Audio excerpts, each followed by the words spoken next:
you stumble into the next thing by being in it. What makes successful people get out of their stuckness? I think it's living their values.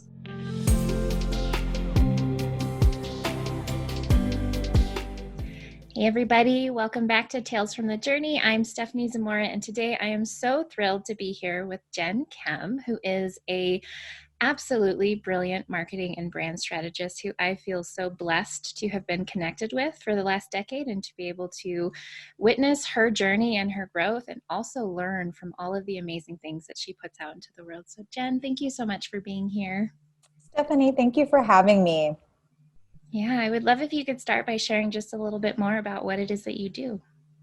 Awesome. So, well, gosh, I do a lot of things, but what I mainly do is I'm here in the San Francisco Bay Area. I'm actually talking to you, Stephanie, from our headquarters here called the HerQ. And we help entrepreneurs get seen, heard, and paid more for who they are. And we help them build brands online and offline.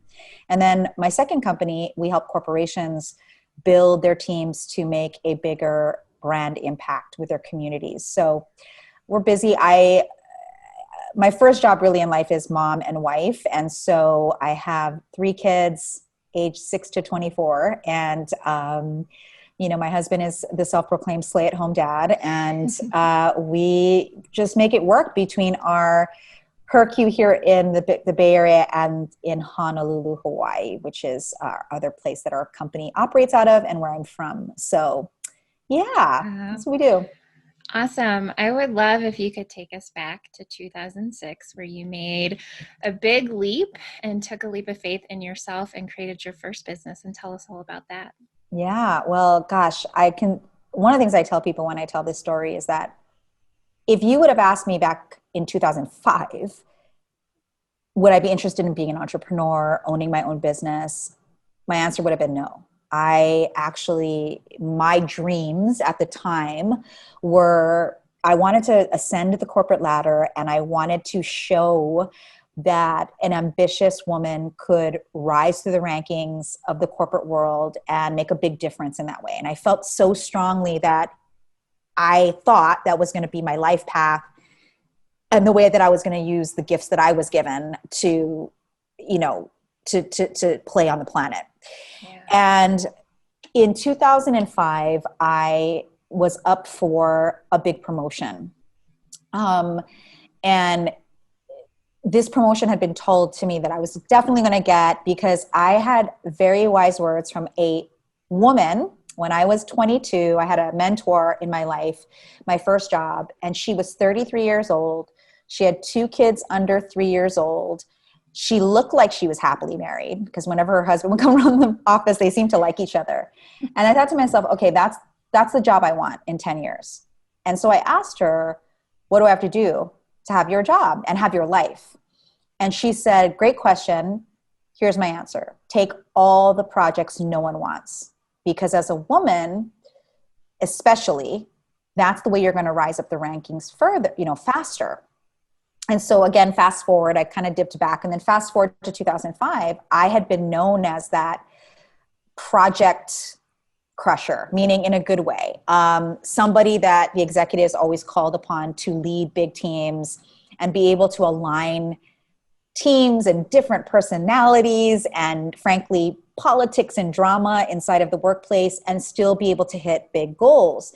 And so because of that, I did ascend. I took her advice, and in 10 years, I rocketed up the corporate ladder very quickly. So I thought I was on my way until the day I thought I was going to get this promotion. And I found out, after implementing one of the most profitable and, frankly, complex projects of the company I worked for, I had ever had, I was passed up for this promotion for the promotion from a male colleague of mine. And I just want to say, because I always say this, I want to set the level straight. We are still great friends today. I don't blame him per se for what felt like a real violation of not just trust, but respect. And he always teases me that he wishes he had my life now, because he still works in companies, and I won't say his name because I don't want anybody to know how miserable he is. But I realized in that moment, Stephanie, that, wow, I can get mad at the system. I can get mad at people. But ultimately, what I'm really mad at is that I have no control over my own life. That's Yeah. what I really needed to get honest with. And so I took the leap. I made a 9-month plan to exit my job. I didn't quit in a huff and a puff like a lot of people. I don't have the dramatic exit story of like, F you, I'm out of here kind of conversation. It was more like, okay, I realized that I have no control over my future, that I was, frankly, I believe, discriminated against because my colleague, he literally would play golf with our boss every weekend. And I was busy on the weekend working, Yeah. implementing these projects. And so I was like, you know what? I got to change my life. And so, and I barely saw my kids because I was working so much for this company. And so I made a 9-month plan to exit. I saved my paycheck for 9 months, half of it. I only paid my expenses. People always ask me, how did you do it? I'm like, I literally lived on half my paycheck. And then I quit. And when I quit, I didn't have, all I had in the bank was half of my paycheck for 9 months. I didn't come from like massive wealth. I came from very, what I call middle class, grateful, but middle class beginnings. I didn't have any extra money in the bank. And I opened a retail store chain. I actually only thought I was going to open one store. It turned into multiple locations. And that was from 2006 to 2008. And so that was my first journey out of the corporate world into entrepreneurship. Yeah. And a lot has happened since then, but that's how it started. Yeah. And it was incredibly successful right out of the gate. It was. And I actually also like to tell people that's good and a bad thing. Because on one hand, I was like, wow, I made it, because I went from making a very respectable salary as a corporate executive to having, a multi-million-dollar business in less than 18 months. And I say this with not just humility, but also caution, because that actually worked against me. And here's how. I was in retail, which had a lot of overhead and, capital expense. And although we were doing great in 2006, 2007 came around, we started to feel a little bit of tension, but my financial advisor told me, don't expand anymore. Something's happening in the economy. We're starting to see issues. And I didn't listen to him, Stephanie. I actually defied my mentor's advice. And I said, look, if there's one thing I can bet on that I'm really good at finding a winning idea. And I'll work harder than any person in the game. Yeah. And I still don't regret making that decision because it taught me so much now. But back then, when the economy crashed in 2008, and I literally went from on the highest of high to the lowest of low in my entire life, I spiraled into depression because I had lost my business completely. 2 days before Christmas, all my assets were frozen by the U.S. government and by private law firms. So I couldn't give my daughters Christmas presents, which really bothered me. I lost my marriage. It was already rocky going into that year. And I also lost my biggest mentor in life, which was my grandmother, all in the span of these 90 days. And you want to talk about, like, on one hand, like, my confidence had been so high and I was so proud of what I had accomplished. And then I had the ultimate bitch slap in my face, because this time it was nobody's fault at all except for mine.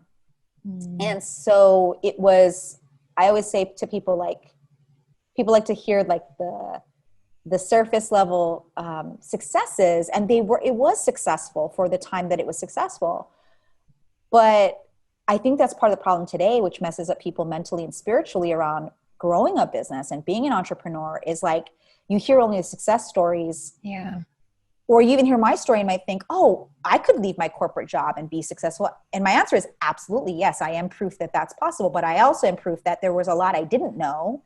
And as a result of not knowing it, I fell into a trap, that I had created myself. So that's what happened for me.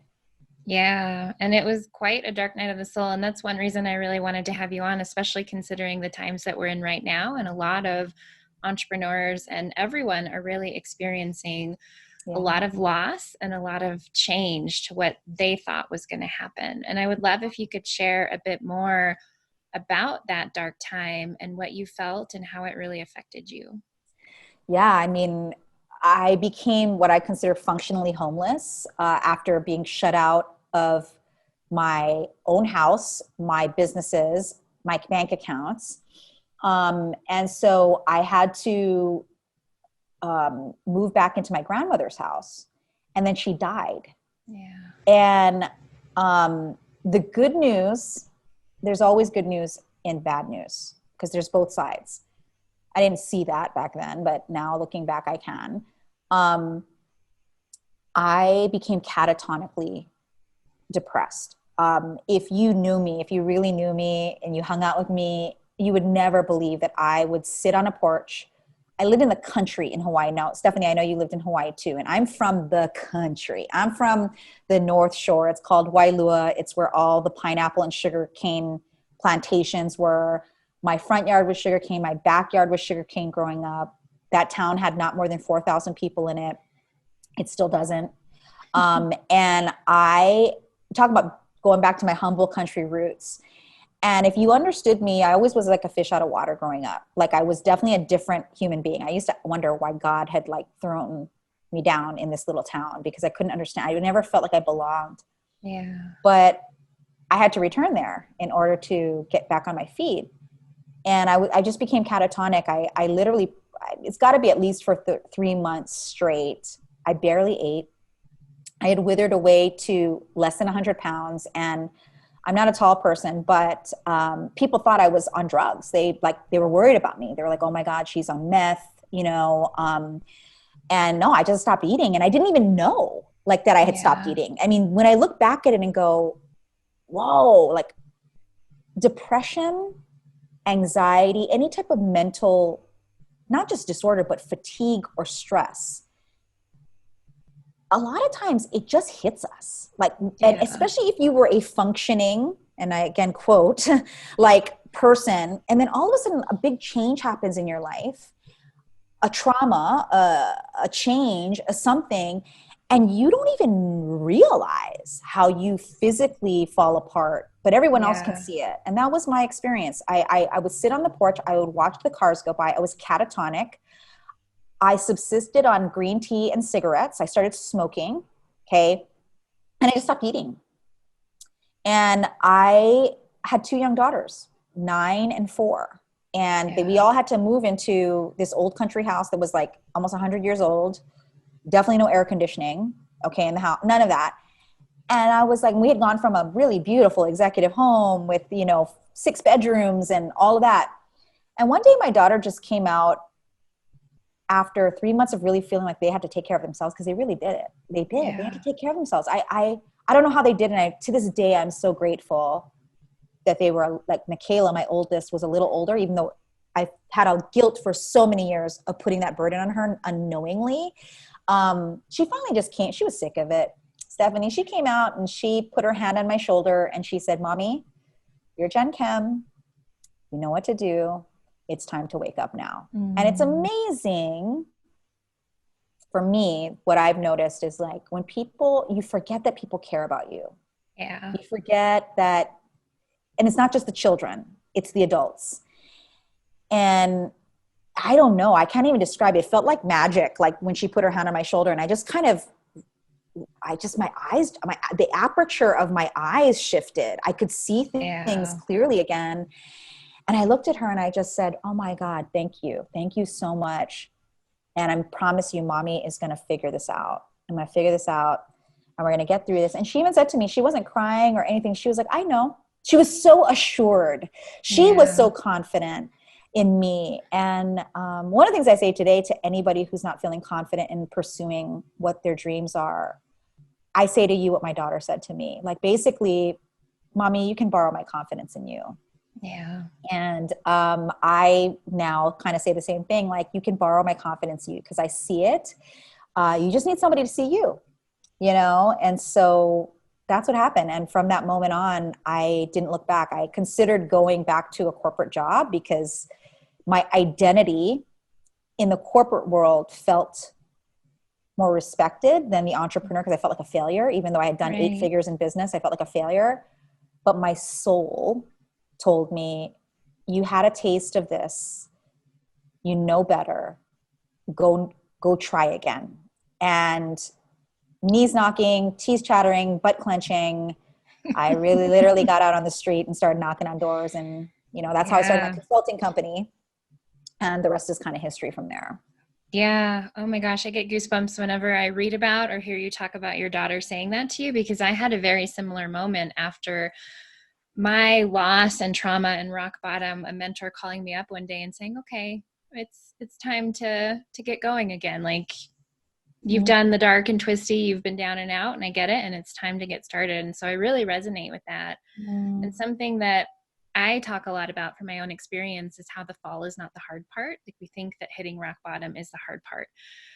And goodness, is it hard and challenging and just destroys aspects of us. But the really challenging part of these journeys is making the choice to rise up and come back, making the choice to get out there and knock on those doors. And I would love if you could share more of your experience in that and where it was challenging and how you found the strength to push through that.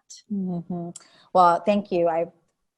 Kindred spirits, I agree with you fully that the hardest part is the ascent out of the darkness, right? Yeah. Like, you can see the light because somebody's shining it towards you. In your case, your mentor, in my case, my daughter.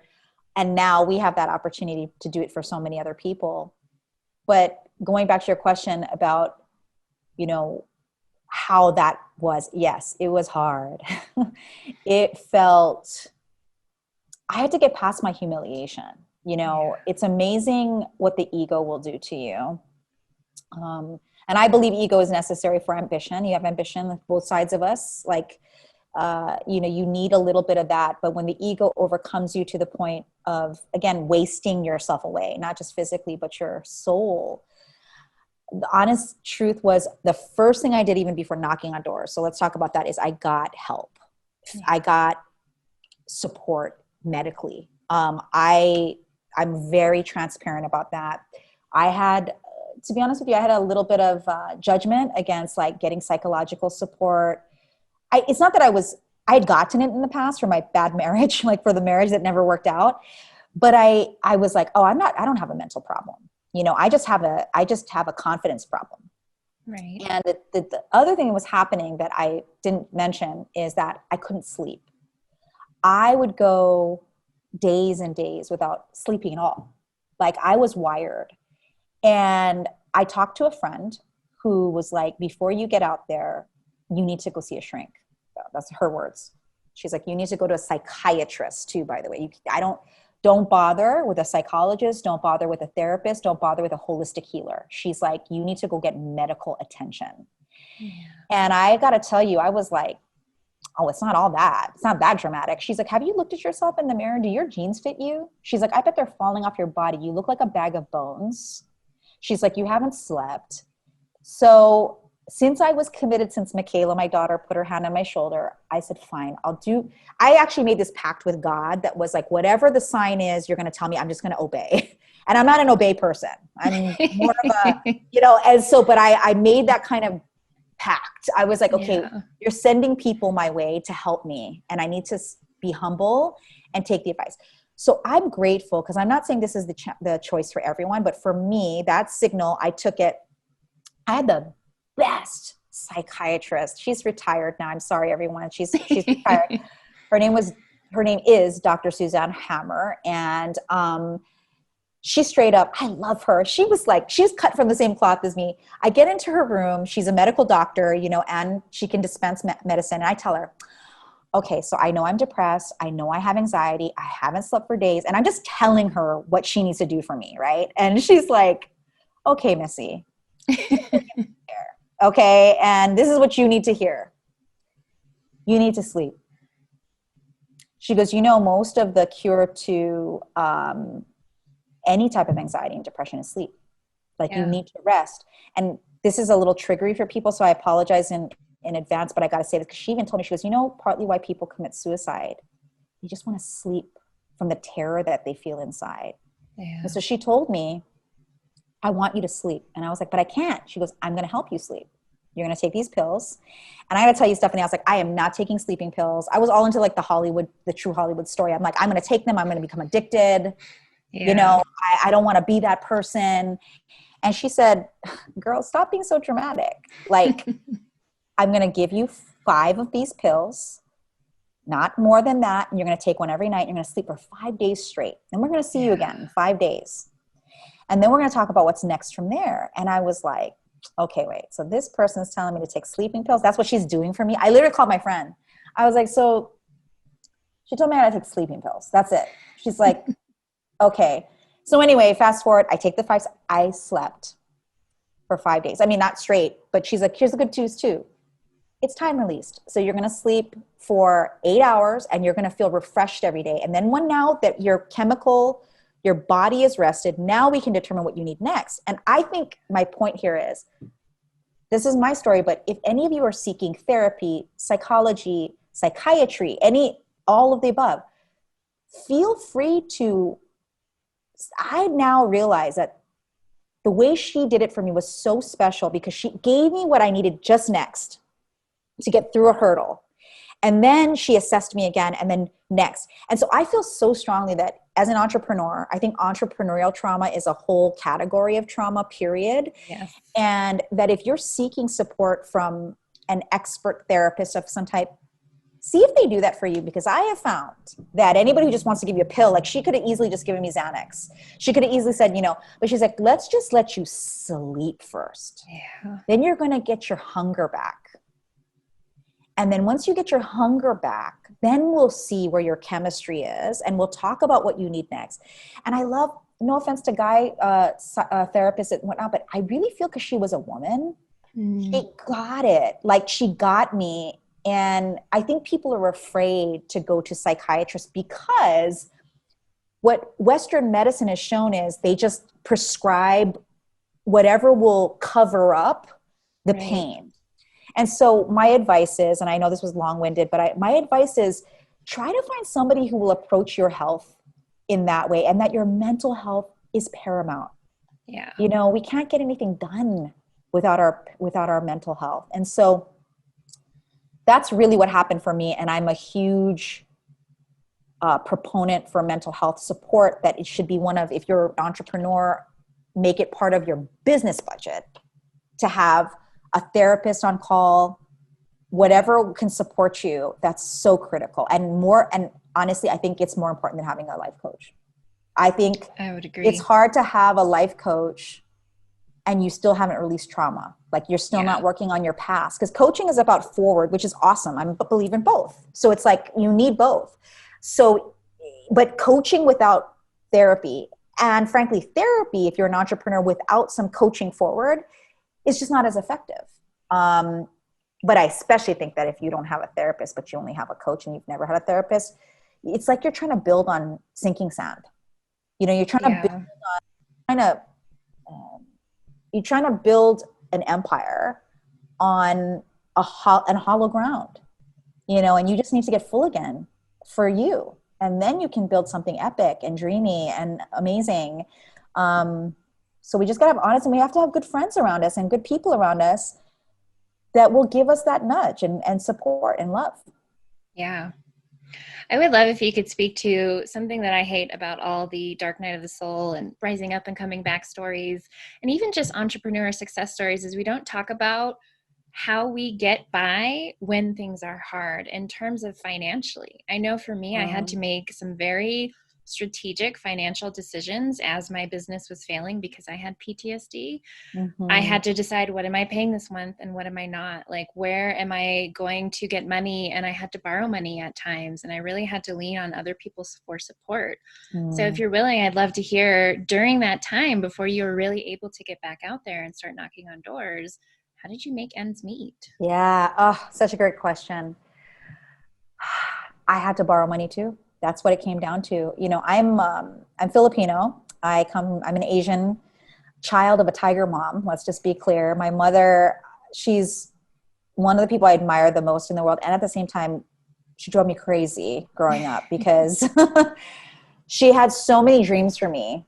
And my mom's biggest one of her highest values is education because she didn't get a college degree, and she's the hardest working person I know. In fact, she just retired and Wow. she's 70. And so she really poured a lot of her energy into me and my siblings to, do something important in the world. And to her, important looked like working for the government. Like her dream for me was to get a government job. And I was like, I am not made for the government. Bad things will happen if I work there. And my point is that I felt controlled by her my whole life. And so when you try to control someone, what happens is the rebellion happens, or secrets are kept. And part of the problem of you and me losing my business was I didn't want my mom to know that I was failing, because she thought, oh, when I left the corporate world, which she thinks the corporate world is risky. Okay. So when I left the corporate world to become an entrepreneur, there was, let's just put it this way, a lot of judgment on her part, which she admits now, but like she was basically told me, you're crazy and you got 2 kids to feed, you're being selfish. I was told all those things. And so when I was failing, I sure as heck didn't want my mom to know that I was failing.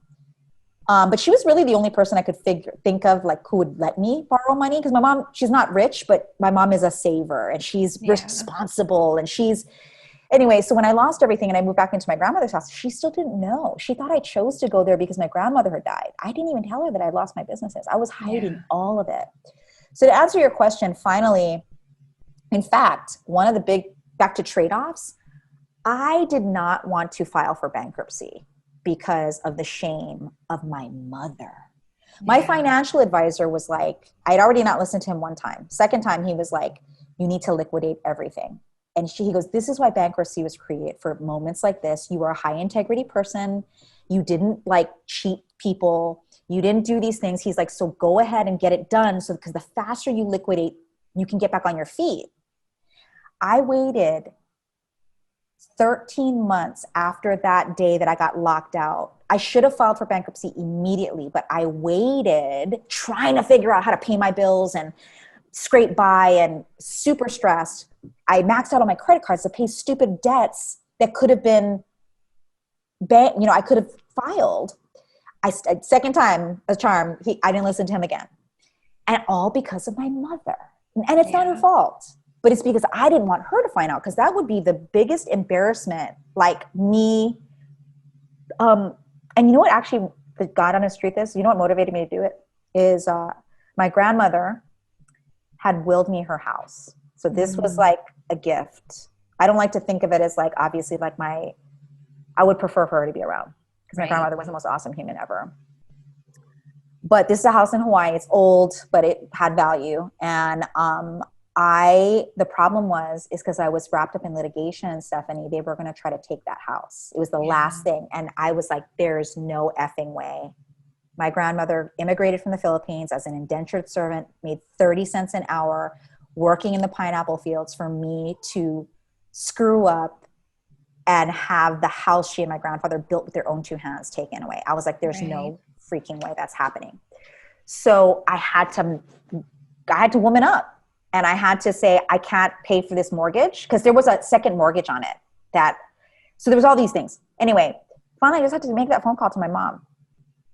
And the crazy thing is, Stephanie, the moment I said, this is what's happening, through all my tears and blubbering, because I was like a hot mess, my mom simply said, how much do you need?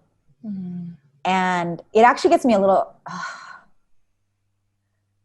it gets me emotional, because so many times we judge other people. Yeah. And what they're really trying to do is protect us. But in my case, my mother, like, she's driving me freaking bananas. I'm like, mother, it felt like I could do no right. But what she was really doing is she was just trying to protect me from the world. But the minute I needed her, she said, how much do you need? The funny thing is, I asked for the minimum. I was like, I just need $5,000 to get me through this month. And she's like, okay. And she transferred it. And I took that $5,000. I filed for bankruptcy, which was really hard. And I told my mom, and she was like, it's so funny. She didn't judge me. She said, if your financial advisor thinks that's the best choice, Jen, do it. And I was like, I'm going to be ruined. My credit's going to be ruined for 10 years. I'm an embarrassment to the family. Like, Asians, we're good with money. Like, I had all these stories, and she said, one thing I really learned from mom is like, she's like, if you trust your advisor, why aren't you following his directions? I said, honestly, I'm just trying to please you. And of course we got into a little argument because she was like, so now it's my fault. And I'm like, no, it's not your fault, but this is what I'm processing. You know, this Right. is the thing, that's the trauma that comes up and makes decisions for you. When trauma starts making decisions for you, that's when you start busting up your life, right? And so to answer your question, I took that 5,000.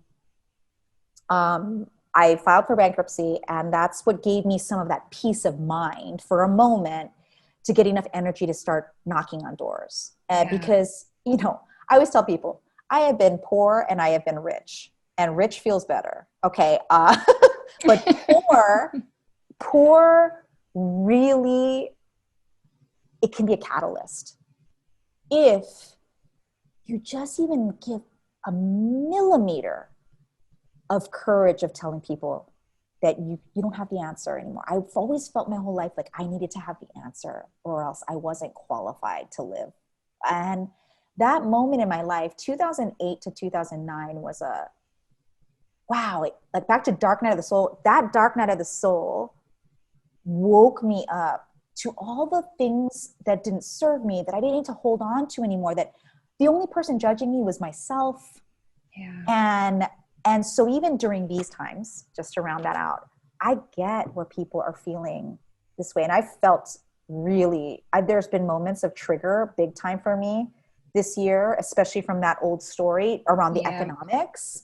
I found myself getting very nervous in March when it all went down. And I realized, okay, trauma's talking to me, but the Jen that knows better, that got through it, knows there's a way through it. And I needed to remind myself that the gratitude I had of having that moment in my life, and many moments like that in the past 12 years. It's not just like, oh, all of a sudden I became like, I've had to confront my shit.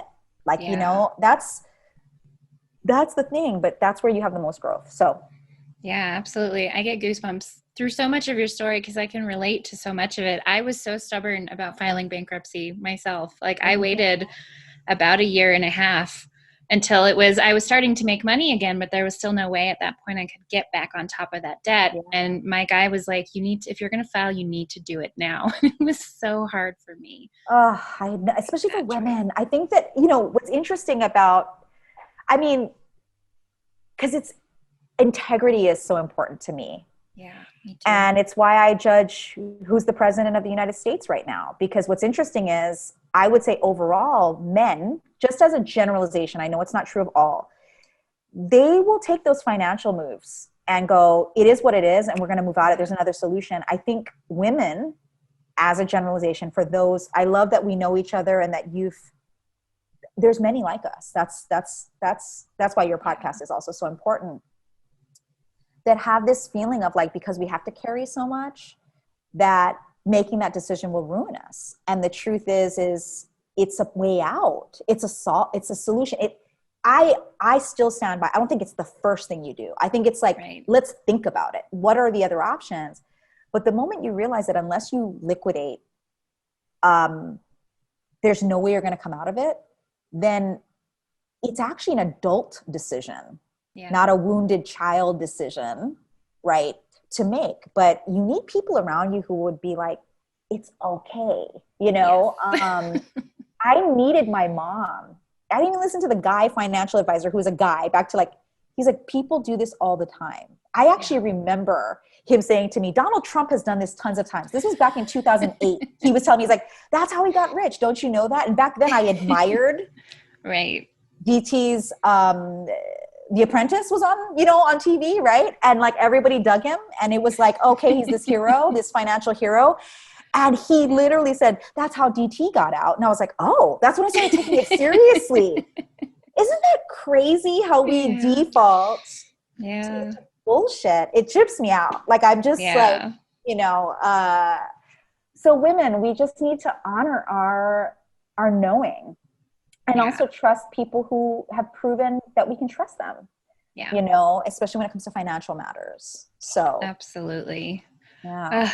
One of the things that we talk a lot about on this podcast and in journey mapping, the work that I do, is this idea of reorienting. So you went through this pretty sudden, big traumatic loss. And you're right that business trauma is a trauma of its own for sure, and it has its own residual impact. And then the loss of your grandmother and going through that fog for a few months and then beginning to really work on your mental health again. What was it like to get to know the new Jen Kim while you're still trying to pull yourself out? Yeah, wow, that's a great question. What I was really trying to be mindful of with the guidance of Dr. Hammer, who I mentioned earlier, was she said, I want you to practice awareness of yourself. You're so busy moving to the next thing, you know, solving the next problem, that the moment that you're starting to feel in your body again, as she would say, I want you to keep connecting your body to your mind. Like, don't let them separate from each other. And I would go, what does that mean? And she said, just ask yourself the question, is my mind separate from my body right now? She said, ask that simple question and you'll bring back an awareness. And it was such good advice, because what I observed about Gen Chem as I was navigating that season, that kind of like aftermath season, which still felt unpredictable, uncertain. I was, again, my ego and my confidence were still being challenged.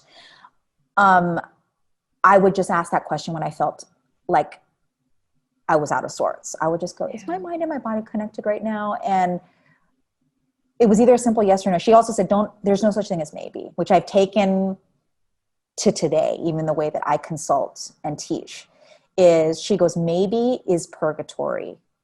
Maybe is the place where we doubt ourselves. She said, I want you to get comfortable with no. I want you to get comfortable with yes and no, and that's it. And that whatever you decide, that you trusted yourself to say yes or no. And you can't be wrong. That's what she said. She goes, there is nothing that we do that can be wrong. There may be consequences, which we learned in 2008. I learned in 2008. But boy, if that wouldn't happen, I don't know if my life would be as rich and amazing as it is now, because I chose better in terms of a partner relationship. I chose back into my family, because prior to that happening, I was really an absentee mom. I thought I was a good mom by like paying for their education and dropping them off at school. But did I pay much attention to my kids? When I look back, no. But the moment all of this happened, all of a sudden, I became this present mom. And I still found a way to be Gen Chem, ambitious Gen Chem. And so my point is like, I think just knowing awareness, it's like presence. I'm here and I get to make a decision right now every single day I get to choose being here. I get to choose the people I love. I get to choose. And it's not easy though. That's why there's such things as addictions. As I said, I got addicted to cigarettes. I got addicted to shopping, spending money. And I love shopping, and I'm not judging people who do whatever. All I'm saying is that if you're addicted to anything, usually it's because you're not confronting. I like to say carefronting, carefronting what you need to carefront about yourself. Yeah. Awesome. I would love if you could talk about, so I know I've read this, I think it's still on your website. You talk a lot about the getting back out there and the knocking on doors and how you faced a lot of rejection and a lot of judgment and a lot of pushback. And you mentioned choice just now, and that's something that I think is so key. I talk about it all the time. Like, choice is our greatest power. And it takes so much choice to really rise up and come back and step into what's next and really be who we're here to be. And I would imagine it took a great deal of choice to continue when there was all of this rejection and all of this pushback. But I'd love if you could share more about that part of your process, really getting back out there. Yeah. For sure. I mean, I was rejection sucks. That's the bottom line. It sucks, and I had to tap into my values in order to align very uncomfortable action with my dreams. And so today I actually have a framework called being values driven. Yeah. And how that this is my leadership of self method that I coined and created from that moment in my life. So I just want to talk about that for a moment because it leads to what got me through the rejection. But I couldn't answer your question, is my point, Stephanie, if you would have asked me back then. I would have been like, I honestly don't know how I'm doing it. Like, I'm super scared. I hate rejection. I don't know how I'm doing it. That would have been my answer in 2009. My answer in 2020, as we talk right now, is I became values driven. And how I became values driven instead of results driven is through the work with Dr. Hammer. I started to, back to the awareness piece of it, I started to ask myself, let's like carve out what are the ingredients of who Jen Kem was as a successful corporate executive? Yeah. What were the ingredients of Jen Kem as the successful business owner? And then what were also the ingredients of when I didn't do things well in the corporate world? And what were the ingredients that I didn't do well as a business owner? And I took a step back through the work with Dr. Hammer and started really writing down and then looking at it and going, okay, what is this? And I started to realize there were three main themes. One was I was very motivated by violation. So what had violated things in my life? Because then I took like everything before that, whether it was like, my mom telling me who I should be. That's a violation. I started to kind of like look at that. Then I realized after looking at everything, I was like, well, there's also a second thing called voids, where I was like, oh, a void in my life. Like I didn't have a relationship that felt good. I always, like, of the 4 areas of life that are important to all humans generally, which is relationships, wealth, health, and self, like spirituality or relationship to God or whatever the belief system is, right? These 4 areas. The weakest part of my life felt relationships. I felt like I always chose the wrong dude. Like it was like the thing that I wasn't good at. And that even when I got married, no offense to my ex-husband, he's a good person, but I chose somebody I even knew consciously was not a fit for me because I need to prove something. And so I started looking at that and going, oh, one of my biggest voids is relationships with men in my case, right? So I identified that, okay, that's causing problems in my confidence. And then the third piece was my vision. So there's violations, voice, and vision. And my vision was, I had this, like, I always tell people, like, what's so funny is people always think of me as this, I am a futurist, so I can see what's going to happen in the marketplace. But for my own life, I actually keep things pretty simple. Like, this is kind of my vision, and it was stunted a bit. And I go, I'm willing to speak about vision for a big company or a colleague or a friend. But for myself, I kept my vision stunted. And I realized that these 3 pillars, vision, violations, and voids, were what really made up the values that I held in my life. And my life reflected what my current values were. That's why I had failed, because I was living, it made sense. It actually was predictable because I just started piecing this together because I got super curious about it. Like I am that person. I always was a curious human being. And I was like, why do I keep stepping into this pile of shit? And also, why do I get to a certain point and then I sabotage myself? Why am I doing this? And so I got curious. So I came up with this framework. And I didn't call it that back then, but now I do. In fact, I'm writing a book on it. And because that's what got me, when I figured that out, that's what got me motivated to knock on doors. Because I was like, wait a minute. At the time, my highest value was family. And I was like, I need to link these uncomfortable actions with my desire to still provide and be present with my family. That's why, okay, so Stephanie, I don't know if you heard this part of my story, but I was knocking on all these doors and I was missing the most obvious freaking thing, which was I could literally go back to my former employer and say I was available for consulting work. And when I figured that out and went to them, they were thrilled. They were like, oh my God, you're available? Yes, we want to hire you. And I said, oh no, but I don't want to be an employee because I still wanted to control my time. Yeah.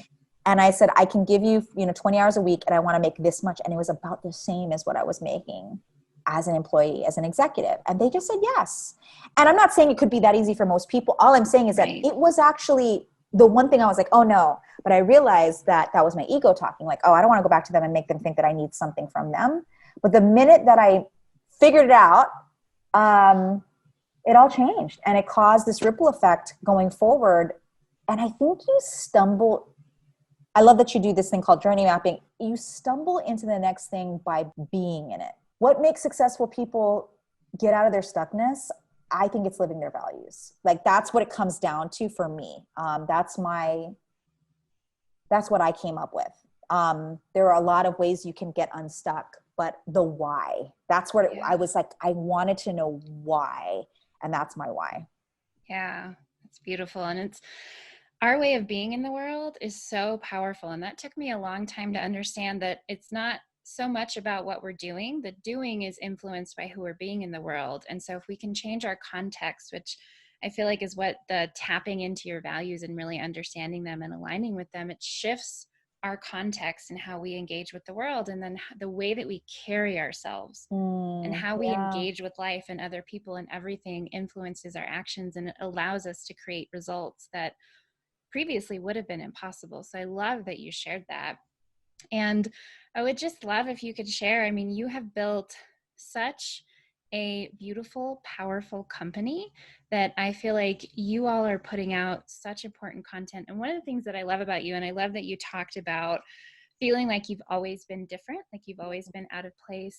I feel like that is what makes you so brilliant at what you do, at least one part of it, because like the way that you language things, the way that you position them, the way that you speak to people is so different than anyone else in the industry that I've seen.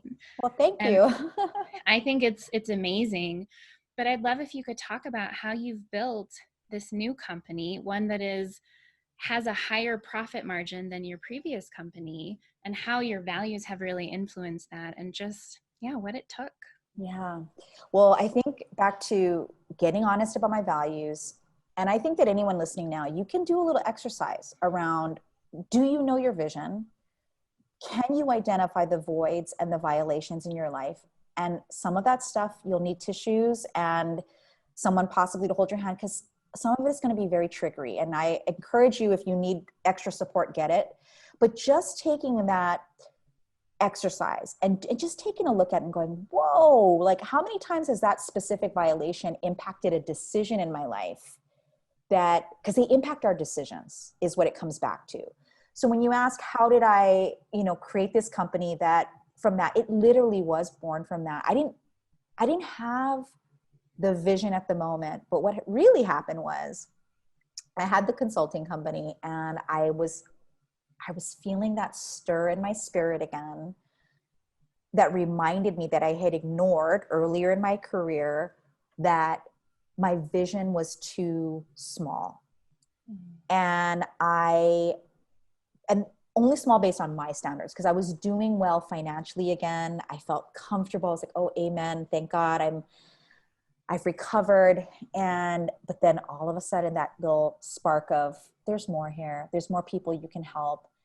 And I was pissed off at the nudge. I was like, look, I've overcome this. Like, stop it. And back to like being different. I always had that feeling. And I know people who I get to know, like you, Stephanie, each one of us has that thing of like, we were different growing up. There was something, we were weird, in that our own way. And I was like, oh no, here comes the weirdo distracting me. I need to stay focused. I overcame this big thing.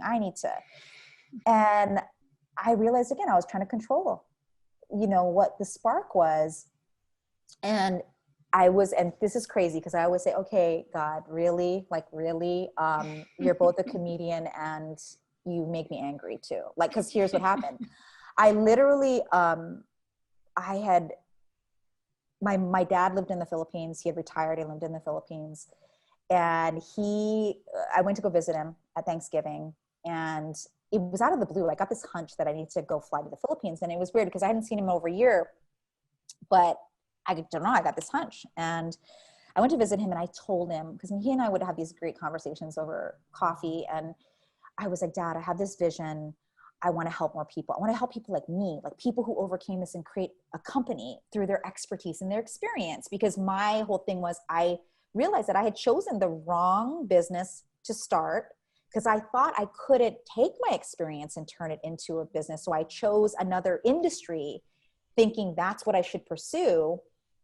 And I said, I actually think that if I simplified it and I helped other people do that, I think I could help a lot of people make different choices. Like even to try out, consulting even is a safer route, frankly, if you leave the corporate world than it is to go and start a retail company, And I was like, I think that people can create autonomous lives by doing this. And I want to teach people how to do it based on what I learned. And I remember my dad specifically had his coffee and he's just looked at me. He's like, Jenny, do it. What are you waiting for? And I was like, okay, I'm going to do it. So I fly back to the States and 7 weeks later, my dad was dead. And my grandmother in 2008, she was my best friend and my mentor. And my dad was my second best friend and mentor in my life. Those two people were the two people in my life that fully encouraged me to be me. Everybody else told me I couldn't be me, except for my dad and my grandma. And my grandma is my mother's mother. Okay, not my dad's mother. So when my dad died suddenly 7 weeks after I'd seen him, back to like, God is funny and also sometimes I'm mad at him or her, both. I was like, oh my God, really? Okay. And I was devastated again. And I found myself in a similar situation, except thank God I had more money in the bank. I didn't lose my economic piece, but I had a choice. Do I pursue this thing that's is it worth pursuing, or I'm good? I overcame what happened before. And I looked back at my values and I asked myself, what are you going to choose? And I was like, I can choose both and I'm going to try it. And if it doesn't work out, I'm not going to die. And that's what happened. And what are you waiting for is the hashtag on our campus, like because of my dad. And I grew the Master Brand Institute, which is the company that we're talking about right now that helps entrepreneurs, get seen, heard, and paid more for being themselves. Came from that. It came from that conversation with my dad 7 weeks before he passed away.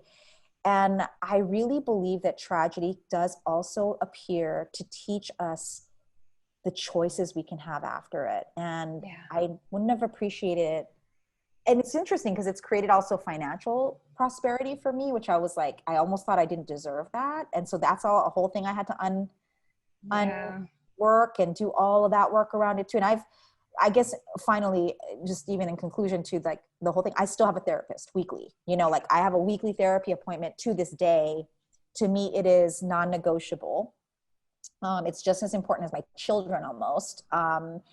And it's because I know how much it has supported me in unpacking when trauma appears, because it's going to appear, something's going to come up and trigger, or there's going to be another life event. Even the pandemic is triggering so much for the collective us, and so,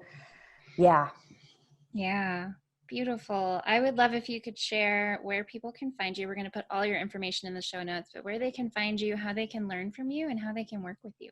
Yeah, well, thanks so much. So first of all, I love Instagram. If you are on Instagram or LinkedIn, those are the two places I love to have conversations. So feel free to DM me. I would love for you to follow me at jennifer.kem on Instagram, and on LinkedIn, you can just type me in and you'll find me. And in terms of I would love for everyone to take the brand archetype quiz, which is our diagnostic we use on our campus for finding out the fullest expression of your voice in the market. Because a lot of people, their messaging and their confidence in their messaging is something that they're still skittish about. So I want to support your community and give them that. Yeah. So I'll give you the link, Stephanie, to be able to give to your community. And you can just go ahead and post it here. Please take it. It's a real diagnostic. It's not a for your entertainment or It's clickbait amazing. type of quiz. Yeah. And I want to give you the full assessment because you can take it for free and get your dominant brand archetype, but I want to give you the full assessment that every single day people pay $250 for, but I want Stephanie's community to have access to it. And feel free to message me. I'll send you an email that says, hey, you want to chat about it? And we can help you identify how to use those archetypes in your language. So Yeah. I'll make sure that that link gets to Stephanie. Awesome. Thank you so much for being here and for sharing your journey and your wisdom. I so appreciate it. And I so appreciate you and everything you're doing. Oh, thanks, Stephanie. It's been such a pleasure. And I appreciate the work you're doing to help heal people's lives and help them figure out their way forward. So thanks so much for having me. Bye.